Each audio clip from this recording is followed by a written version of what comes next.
जी प्रयागराज से। राधे राधे सर। महाराज जी राधे राधे, सादर प्रणाम। महाराज जी, गृहस्थ जीवन या सन्यासी जीवन दोनों में श्रेष्ठ कौन है और क्यों है? चुनौतियां ज्यादा किसमें हैं? दोनों में श्रेष्ठ कौन है? दोनों बराबर है ना। हाँ, गृहस्थ से ही सन्यासी का प्रादुर्भाव होता है, समझना। जो संत महात्मा है ये पैदा कहाँ होते हैं? गृहस्थ से। गृहस्थ में तो पैदा होते हैं, इसके बाद विरक्त हो जाते हैं। विरक्त होने के बाद इनका पेट पोषण कहाँ से होता है? गृहस्थों से। जब हम इस पक्ष में देखते हैं तो गृहस्थ हमारी दाहिनी आंख हुई, और गृहस्थों को उपदेश देकर भगवत प्राप्ति कौन कराता है? संत जन। पाप रहित कौन करता है? संत जन। सतमार्ग उनको कौन दिखाता है? संत जन। तो दोनों आंखें हुई ना, एक गृहस्थ आंख हुई, एक विरक्त आंख हुई, और दोनों आंखों की एक ही दृष्टि है, भगवान। अगर भगवान की प्राप्ति नहीं की तो गृहस्थ गृहस्थ नहीं, वो विरक्त विरक्त नहीं। अपनी जगह दोनों महान हैं, कोई छोटा बड़ा नहीं। देखो, आप मानते हो संत बड़े हैं, प्रणाम करते हो ना, और संत आपको भगवान मानते हैं। वही संत है जो आपको भगवान माने। मेरे भगवान आए, सिय राम में सब जग जाने। सब में भगवान, तभी तो संत है, वो सब में भगवान देख रहा है। संत भिक्षा लेता है और शिक्षा देता है, दोनों का बराबर का नाता है, भिक्षा और शिक्षा का। वो मायाग्रस्त जीव अपनी माया के द्वारा संत सेवा करता है, वो ज्ञानी महापुरुष अपने ज्ञान के द्वारा गृहस्थ की सेवा करते हैं। गृहस्थ अन्न वस्त्र आदि के द्वारा संत सेवा करता है, संत तपस्या भजन साधना ज्ञान के द्वारा गृहस्थ की सेवा करता है। दोनों दोनों के पूरक हैं, और दोनों ऐसे हैं जैसे दोनों दो आंखें हमारी, लेकिन दृष्टि एक है। ऐसे ही दोनों हैं, गृहस्थ और विरक्त कहने को दोनों भगवान के लाडले हैं, दोनों का लक्ष्य भगवान की प्राप्ति है।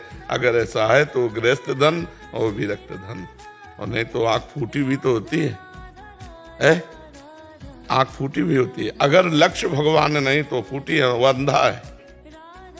जिसका लक्ष्य भगवान नहीं वो अंधा है, पक्का समझो। और लक्ष्य भगवान है तो वो गृहस्थ धन्य और विरक्त धन्य। मार्ग किसका चुनौतियों भरा है? दोनों का। आप गृहस्थ का साधारण नहीं है, क्योंकि उसके पास नाना प्रकार की चिंताएं हैं। उन चिंताओं से ग्रसित होकर भी वो संत सेवा करता है, वो पशु पक्षियों की सेवा करता है, और वो कुछ भगवान का नाम जप कर लेता है। गृहस्थ के पास कोई कम चुनौतियां थोड़ी है। बेटी का ब्याह है, उसकी पढ़ाई है, ये मर गया, उसका काम, फसल खड़ी है, वर्षा हो गई, फसल नष्ट हो गई, फसल को बोना है, वर्षा नहीं हुई, बहुत तरह की आपत्तियां हैं। तो क्या विरक्त को कुछ कम चुनौतियां हैं?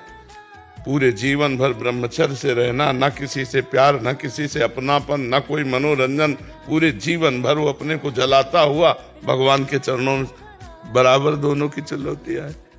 वो चिंता से जलता है, अब बेटी का ब्याह करने के लिए गया, कहाँ कैसे, कितनी समस्याएं। तो अब तुम सोचो, तुम्हें भूख लगी, भोजन पा लिया, उसको भूख लगी, भोजन का ठिकाना नहीं। तुम्हें काम सताया, तुम्हारी पत्नी है, उसको वो केवल जलन सह रहा, जलन ही जलन जलन। कोई साधारण मार्ग थोड़ी विरक्त का। काम क्रोध लोभ मोह मद मत्सर सब की जलन। आखिरकार इंसान ही कोई संत बना है ना, तो उसकी भी तो मांगे हैं। जैसे तुम्हारी मन की मांगे, ऐसे वो अपनी हर मांग को रौंद रहा है, हर मांग को दबा रहा है, हर मांग को। तभी तो तुम नमस्कार करते हो उसको, तभी तो नमस्कार करते हो। तो दोनों की चुनौतियां कम नहीं है, दोनों समान चुनौतियों वाले। एक प्रपंच की चुनौतियां है तो एक प्रपंच को सहने की चुनौती। जितना साहस हो साधु, और टूट गया वो असाधु। तो गृहस्थी में बहुत बड़े बड़े पहाड़ हैं, पहाड़ की पहाड़ चिंताएं हैं। अब पैसे की इतनी आय नहीं हो, आजकल पढ़ाई का कितना पैसा लगता है, कितने। अच्छा, कोई बीमार हो गया उसको पैसा लगना है, खेती कर रहा सिंचाई में पैसा, क्या क्या खाद पानी, क्या मतलब जिधर देखो तो पैसा पैसा। आय है नहीं। अच्छा, जिनकी आय एक लिमिट आय है, खर्चा अनलिमिट है, अपनी अपनी सबकी मांगे हैं, सब परेशान है, सब चिंतित है। और जिनके खूब पैसा है वो शरीर की समस्याएं, नाना प्रकार के रोग से ग्रसित है, नाना प्रकार, वो अपनी लेवल से चिंतित है। साधु पूरे जीवन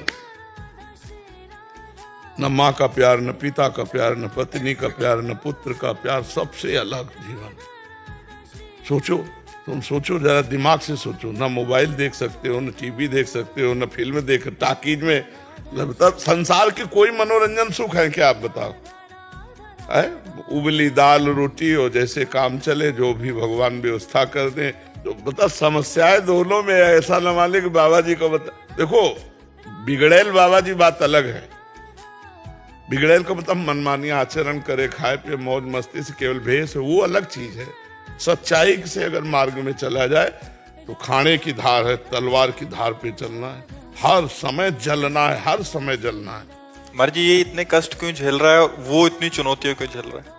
क्योंकि भगवान ने हमको जन्म दिया है, अपने अपने कर्तव्य का पालन करके हमें भगवान तक पहुंचना है।